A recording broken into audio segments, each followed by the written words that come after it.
ya! Hello, darlings! We hope that you're still staying safe and healthy at home. We miss you so much. Next time we get to see you face to face, you better get ready, because I'm going to give you a great big hug. We hope you've been enjoying these stories. We have loved reading them to you. Check out the rest of our channel for more exciting books. There's more than just Charlotte's Web on here. All you need to do is type in books with Beccachu. She's the top option on account of she's so great. Well, I couldn't do it without you guys. It does make us really happy whenever we see you like or share or even just view one of our videos. Makes us feel like we're actually making a difference. Chapter 14, Dr. Dorian. The next day was Saturday. Fern stood at the kitchen sink, drying the breakfast dishes as her mother washed them. Mrs. Arable worked silently.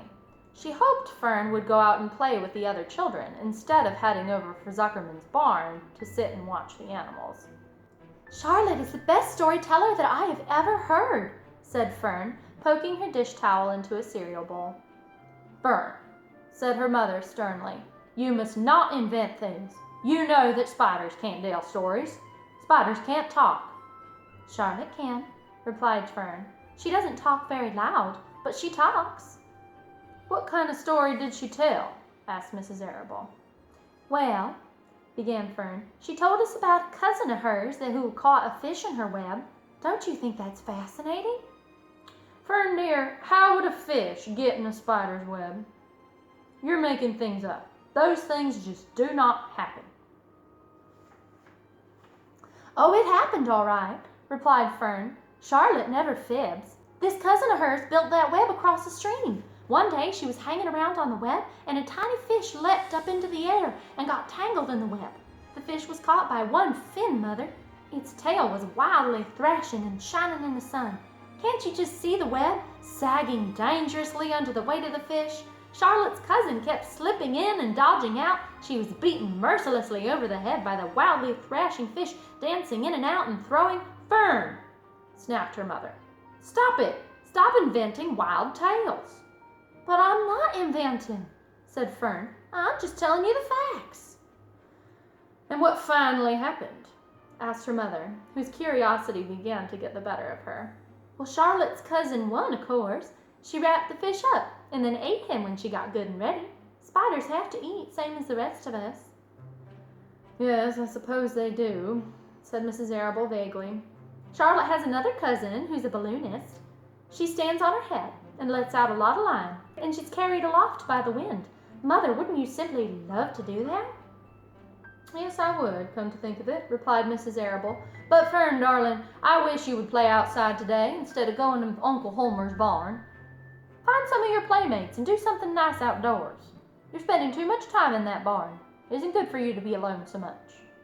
"Alone?" said Fern. "Alone? My best friends are in that barn cellar. It's a very sociable place. Not at all lonely."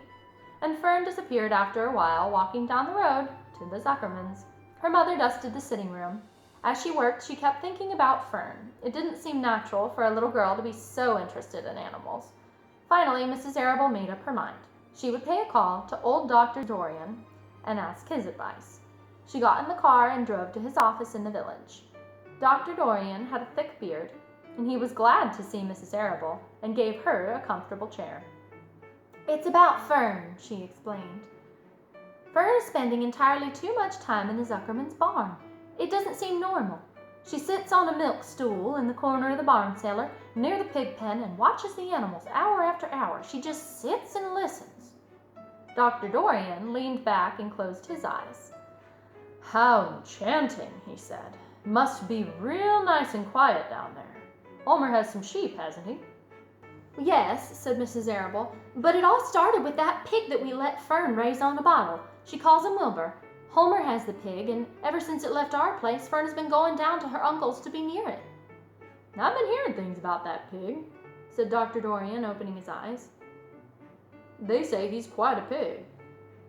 "Have you heard about the words that appeared in the spider's web?" asked Mrs. Arable nervously. "Yes," replied the doctor. "Well, do you understand it?" asked Mrs. Arable. "Understand what?" "Understand how there could be any writing in a spider's web." "Oh, no," said Dr. Dorian. I don't understand it. But for that matter, I don't understand how a spider learned to spin a web in the first place. When the words appeared, everyone said they were a miracle, but nobody pointed out that the web was a miracle itself. What's miraculous about a spider's web? Asked Mrs. Arable. I don't see why you say a web is a miracle. It's just a web. Ever try to spin one? Asked Dr. Dorian. And Mrs. Arable shifted uneasily in her chair. No, she replied, but I can crochet a doily, and I can knit a sock. Sure, said the doctor, but somebody taught you, didn't they? My mother taught me. Well, who taught the spider? A young spider knows how to spin a web without any instructions from anybody. Don't you regard that as a miracle? I suppose so, said Mrs. Arable. I never looked at it that way before. Still, I don't understand how those words got onto the web. I don't understand it, and I don't like what I can't understand. None of us do, said Dr. Dorian, sighing. I'm a doctor, and doctors are supposed to understand everything, but I don't understand everything, and I don't intend to let that worry me. Mrs. Arable fidgeted. Fern says the animals talk to each other. Dr. Dorian, do you believe animals can talk? I've never heard one say anything, he replied, but that proves nothing. It is quite possible that an animal has spoken civilly to me, and I didn't catch the remark because I wasn't paying attention. Children pay better attention than grown-ups. If Fern says that the animals in Zuckerman's barn can talk, then I'm quite ready to believe her. Perhaps if people talked less, animals would talk more. People are incessant talkers. I can give you my word on that. Well, I feel better about Fern, said Mrs. Arable. You don't think I should worry about her? Does she look well? Asked the doctor. Oh, yes. Appetite good? Oh, yes, she's always hungry. Sleep well at night? Oh, yes. Well, then don't worry, said the doctor. Do you think she'll ever start thinking about something besides pigs and sheep and geese and spiders? How old is Fern? She's 8. Well, said Dr. Dorian, I think she will always love animals, but I doubt she'll spend her entire life in Homer Zuckerman's barn cellar. How about boys? Does she know any boys? Well, she knows Henry Fussy, said Mrs. Arable brightly. Dr. Dorian closed his eyes again and went into deep thought. Henry Fussy, he mumbled. Remarkable. Well, I don't think you have anything to worry about. Let Fern associate with her friends in the barn if she wants to. I would say offhand that spiders and pigs are as fully interesting as Henry Fussy is. Yet I predict that the day will come when even Henry will drop a chance remark that catches Fern's attention.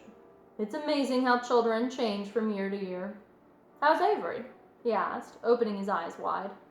Oh, Avery, chuckled Mrs. Arable. Avery is always fine. Of course, he's always getting into poison ivy and stung by wasps and bees and brings frogs and snakes in the home and breaks everything he lays his hands on, but he's fine. Good, said the doctor.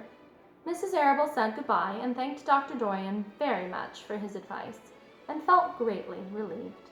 Well, I don't understand what the big deal is. We're animals and we talk. Well, yes, but we have a little bit of help. That's all for today. We'll see you next time. Bye.